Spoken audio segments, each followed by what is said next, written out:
નમસ્કાર, ન્યૂઝ 18 ગુજરાતીમાં આપનું સ્વાગત છે અને આપની સાથે હું છું મિત્તલ ખાણિયા। મહત્વના સમાચારો પર નજર કરીએ તો ગુજરાતમાં 2 દિવસ વરસાદી માહોલ રહેવાનો છે। આજે અને આવતીકાલે વરસાદની આગાહી છે। હવામાન વિભાગે વરસાદની આગાહી કરી છે। ગુજરાતના કેટલાક જિલ્લાઓમાં સામાન્ય વરસાદની આગાહી કરાઈ છે। વલસાડ, નવસારી, દાહોદ, છોટાઉદેપુર, નર્મદા, ભરૂચ, સુરત, આણંદ, દાદરા નગર હવેલી તથા સૌરાષ્ટ્રના અમરેલી, ભાવનગર, ગીર સોમનાથ અને દીવમાં વરસાદ થઈ શકે છે। गुजरात के कुछ जिलों में लाइट रेन होने का पूर्वानुमान दिया गया है। और जो ज़िले हैं जहां पे लाइट रेन होने के पूर्वानुमान दिए गए हैं वो है वलसाड़, नवसारी, दाहोद, छोटा उदयपुर, नर्मदा, भरूच, सूरत, आनंद, दादरा नगर हवेली और सौराष्ट्र रीजन के अमरेली, भावनगर, गीर सोमनाथ। आज गुजरातना કેટલાક જિલ્લાઓ માટે આગાહી કરાઈ છે। ગુજરાતના વલસાડ, નવસારી, સુરત, ભરૂચ, ગીર સોમનાથ, દાદરા નગર હવેલી અને ભાવનગરમાં વરસાદ થઈ શકે છે।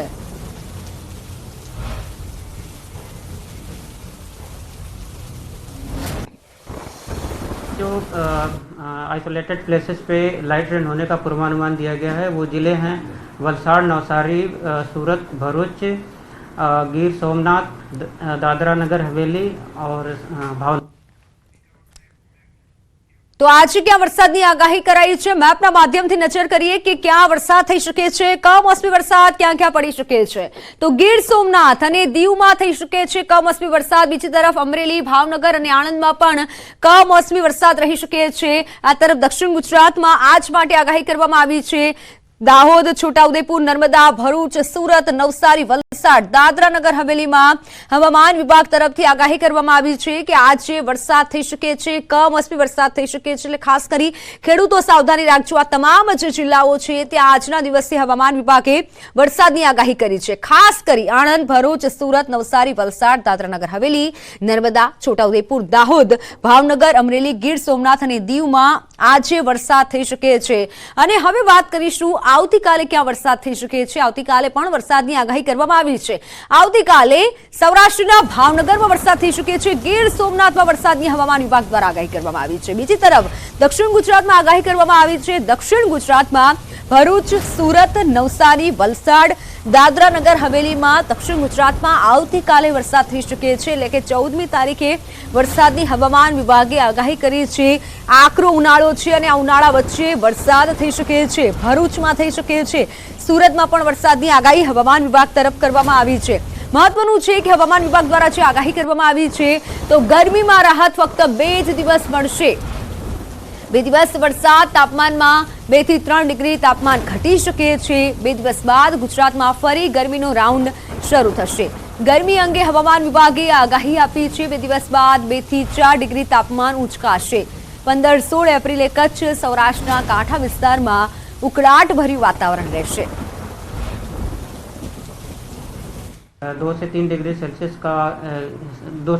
सेल्सियस की गिरावट का पूर्वानुमान दिया गया है और उसके बाद 2 से 4 डिग्री सेल्सियस का मैक्सिमम टेम्परेचर में बढ़ोतरी का पूर्वानुमान दिया गया है।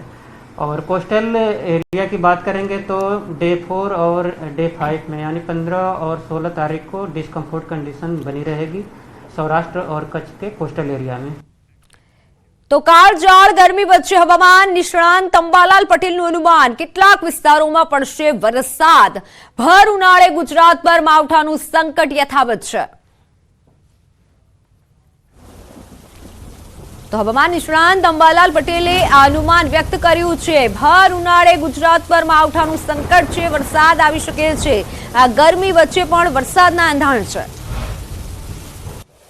માસમાં એક પછી એક વેસ્ટર્ન ડિસ્ટર્બન્સ આવી રહ્યા છે। હમણાં આજથી જે લગભગ 17 તારીખ સુધીમાં એક વેસ્ટર્ન ડિસ્ટર્બન્સ આવશે, જેના લીધે ગાજવીજ અને ભારે તોફાન સાથે બનાસકાંઠાના ભાગોમાં વરસાદ થવાની શક્યતા રહે છે। દાહોદ, પંચમહાલના ભાગમાં વરસાદ થવાની શક્યતા રહે છે। અરવલ્લી, સાબરકાંઠાના ભાગમાં વરસાદ થવાની શક્યતા રહે છે। પરંતુ ત્યાંની અસર છે મધ્ય ગુજરાતના ભાગો સુધી થઈ શકે। અમદાવાદ, ગાંધીનગરમાં પણ ત્યાંની અસર થવાની શક્યતા રહી શકે। એપ્રિલમાં એક પછી એક વેસ્ટર્ન ડિસ્ટર્બન્સ આવશે. 17 એપ્રિલ સુધીમાં ગાજવીજ અને તોફાન સાથે બનાસકાંઠાના ભાગોમાં વરસાદ થશે. દાહોદ, પંચમહાલ, સાબરકાંઠામાં વરસાદ પડશે અને તેની અસર મધ્ય ગુજરાત ઉપરાંત અમદાવાદ અને ગાંધીનગર સુધી જોવા મળી શકે છે.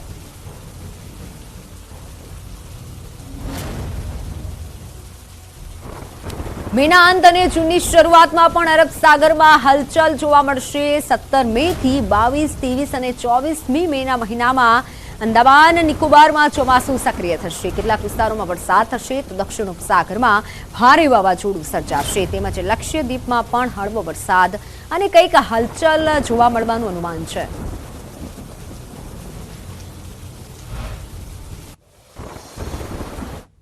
લગભગ મેની આખરમાં અને જૂનની શરૂઆતમાં અરબ સાગરમાં પણ હલચલ જોવા મળશે.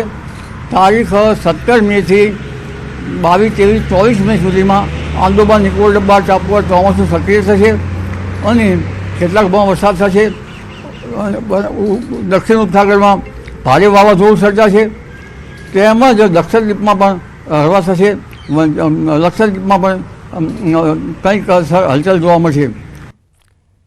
તો હવે વાત મહાસંગ્રામની.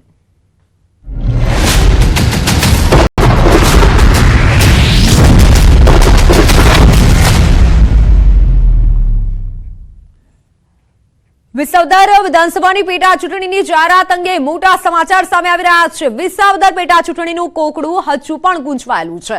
જીતને પડકારતી અરજી પર કોર્ટે મુદત પાડી છે. હવે હાઈકોર્ટમાં 1 મેએ સુનાવણી હાથ ધરાશે. હર્ષદ રીબડિયાની અરજી પર ગઈકાલે હાઈકોર્ટમાં સુનાવણી ન થઈ. ભૂપત ભાયાણીની જીતને પડકારતી હર્ષદ રીબડિયાની અરજી પર હાઈકોર્ટમાં પેન્ડિંગ હોવાથી અગાઉ ચૂંટણી પંચે પણ પેટા ચૂંટણીની જાહેરાત નથી કરી. અગાઉ આપની ટિકિટથી ભૂપત ભાયાણી વિસાવદર બેઠકથી જીત્યા હતા અને જે બાદ ભાજપ ઉમેદવાર હર્ષદ રીબડિયાએ 26 જાન્યુઆરી 2023માં ભૂપત ભાયાણીની જીતને હાઈકોર્ટમાં પડકારી હતી.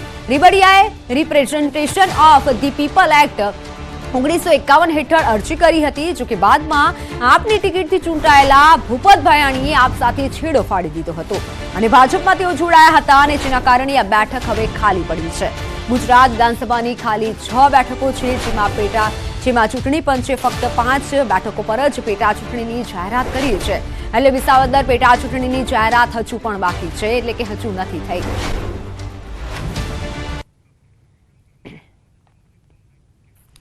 ફોનલાઈન પર સંવાદદાતા મૌલિક જોડાઈ ચૂક્યા છે. મૌલિક, હવે ક્યાંક ને ક્યાંક કોકડું વધુ ગૂંચવાયેલું છે વિસાવદર પેટા ચૂંટણીની જાહેરાત અંગે. મિત્તલ, ચોક્કસ વિસાવદર વિધાનસભા પેટા ચૂંટણીની જાહેરાત જે છે તે ઇલેક્શન કમિશન દ્વારા પણ આ વખતે નક્કી કરવામાં આવી. કારણ માત્ર એ હતું કે ક્યાંક ને ક્યાંક જે હાઈકોર્ટમાં થયેલી અરજી જે છે તે પેન્ડિંગ હતી અને તેના કારણે 12 એપ્રિલ ઉપર હર્ષદ રીબડિયાની અરજી ઉપર હાઈકોર્ટમાં જે સુનાવણી થવાની હતી તે પણ કોઈ પણ કારણોસર ન થઈ શકી. હર્ષદ રીબડિયાની જે ભૂપત ભાયાણીની જીત ઉપર આ અરજી હતી તેને પડકારતી અરજી ઉપર હવે આગામી સુનાવણી જે છે તે 1 મેના રોજ કરવામાં આવશે. મહત્વનું છે કે આવા પ્રકારની 3 અરજીઓ હતી, જેમાંથી એક અરજી જે છે તે પરત ખેંચવામાં આવી હતી. ક્યાંક ને ક્યાંક સમાધાન જે છે તે થઈ ગયું હોવાના કારણે એક અરજી સમાધાન પેટે પરત ખેંચવામાં આવી, જ્યારે અન્ય જે 2 અરજીઓ જે છે તેની સુનાવણી હતી હાઈકોર્ટમાં પડતર છે ને તેના જ કારણે આ પેટા ચૂંટણીની જાહેરાત જે છે તે ઇલેક્શન કમિશન દ્વારા નથી કરવામાં આવી. બિલકુલ મૌલિક, હવે પરંતુ આગામી સમયમાં શું થઈ શકે છે? 1 મે પહેલા હવે શું થઈ શકે છે? બિલકુલ 1 મે પહેલા જે રીતે હાઈકોર્ટમાં અલગ અલગ જજ દ્વારા જે સુનાવણી જે છે તે હાથ ધરવામાં આવતી હોય છે, પરંતુ ગઈકાલે જે છે જે જજના હાથમાં સુનાવણી હતી તે હાજર ન હોવાના કારણે આ મુદત પડી છે અને મુદત પડવાના કારણે આગામી 1 મેના રોજ વધુ સુનાવણી જે છે તે કોર્ટમાં હાથ ધરાશે. બિલકુલ મૌલિક, આભાર માહિતી બદલ. તો લોકસભાની ચૂંટણીનો જંગ જોરદાર જામ્યો છે. ઉમેદવારી પત્રો ભરવાનો આજે બીજો દિવસ છે. લોકસભાની 26 બેઠકોને પેટા ચૂંટણી માટે ફોર્મ ભરવાનો આજે બીજો દિવસ છે. ગઈકાલથી ફોર્મ ઉપાડવાનું શરૂ થયું છે. પહેલા દિવસે અલગ અલગ બેઠકોમાંથી ઉમેદવારોએ ફોર્મ ઉપાડ્યા. ફોર્મ ભરવાની છેલ્લી તારીખ 19 એપ્રિલ છે, તો 20 એપ્રિલે ફોર્મની ચકાસણી કરવામાં આવશે. 22મી એપ્રિલે ફોર્મ પરત ખેંચવાની અંતિમ તારીખ છે. ગુજરાતમાં 7મીએ 26 બેઠકો પર મતદાન થશે. સાથે વિધાનસભાની પેટા ચૂંટણીમાં પણ મતદાન થશે. 4 જૂને મતગણતરી થશે. જાહેર પરિણામ પણ થશે. ત્યારે ચૂંટણીના પરિબળના સમાચાર ન્યૂઝ સિટી ગુજરાતી પર તમે નિહાળી શકો છો. દિવસભર ન્યૂઝ સિટી ગુજરાતી પર મહાસંગ્રામ જોતા રહો. 22 એપ્રિલ ફોર્મ પરત ખેંચવાનો અંતિમ દિવસ છે, ત્યારે 4 જૂન મતગણતરી અને પરિણામ જાહેર થશે. ચૂંટણીના પડે પડના સમાચાર તમે ન્યૂઝ સિટી ગુજરાતી પર નિહાળી શકો છો. દિવસભર મહાસંગ્રામ ન્યૂઝ સિટી ગુજરાતી પર જોતા રહો.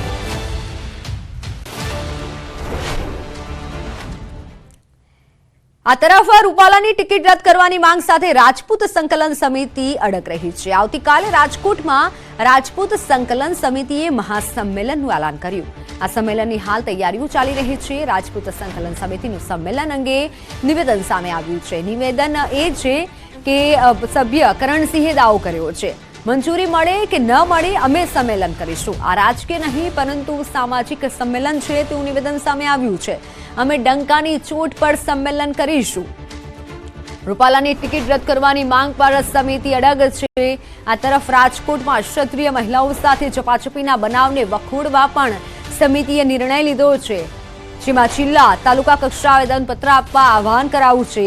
આ સંમેલનમાં મોટી સંખ્યામાં ક્ષત્રિય સમાજના લોકો જોડાય તેવા દાવો કરાયો છે. સાથે સામાન્ય જનતાને કોઈ અગવડતા ન ઊભી થાય તેનું પણ ધ્યાન રાખવા માટે સમાજના આગેવાનોએ સમાજના લોકોની અપીલ કરી છે. આ કોઈ રાજકીય એજન્ડા જ નથી, આ રાજકીય મુદ્દો જ નથી, આ રાજકીય ચળવળ જ નથી.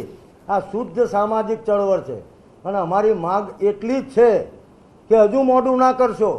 સુવિધાઓનો અભાવ અને તેમ છતાં અમે ડંકાની ચોટ ઉપર વિશાળ ક્ષત્રિય એકતા સંમેલન કરવા માટે જઈ રહ્યા છીએ. અને અમારું રાજકીય સંમેલન નથી, અમારું સામાજિક સંમેલન છે.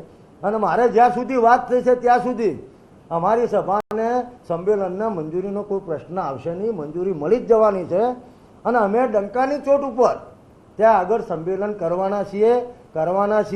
મંજૂરી મળે તોય કરવાના છીએ, મંજૂરી ના મળે તોય કરવાના છીએ. તો રાજકોટમાં કાઠી ક્ષત્રિય સમાજનું રૂપાલાને સમર્થન. અખિલ ભારતીય કાઠી ક્ષત્રિય સમાજે સમર્થન આપ્યું છે. ભાજપ કાર્યાલયમાં પત્રકાર પરિષદ કરી સમર્થન કર્યું છે. કાઠી ક્ષત્રિય સમાજે રૂપાલાને ટેકો જાહેર કર્યો છે. કાઠી ક્ષત્રિય સમાજે વિવાદ મુદ્દે રૂપાલાને માફી આપી છે. પ્રધાનમંત્રીનો હાથ મજબૂત કરવા ભાજપને સમર્થન કેવું તેવું કીધું છે.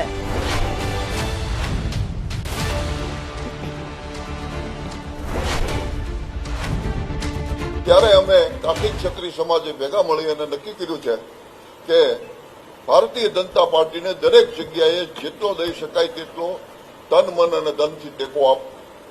એ આખી વાત સાથે અમારે કાંઈ બહુ લેવા દેવા નથી. અને બીજી વાત એ કે કોઠી ધોવાથી કાદવ નીકળે એટલી સમજણ અમને પડે છે અને અમારા બધાય તે અમે સાથે જ છીએ. અમે કઈ સામાજિક રીતે તો કોઈથી જુદા છીએ જ નહીં. અમારા સામાજિક રીતે કોઈ પ્રશ્ન આમાં આવતો નથી અને કોઈ માફી માંગે કે કોઈ માફી મગાવે એ પ્રકૃતિ અમારી છે ને અમારે કઈ એમાં પડવાની જરૂર જ નથી.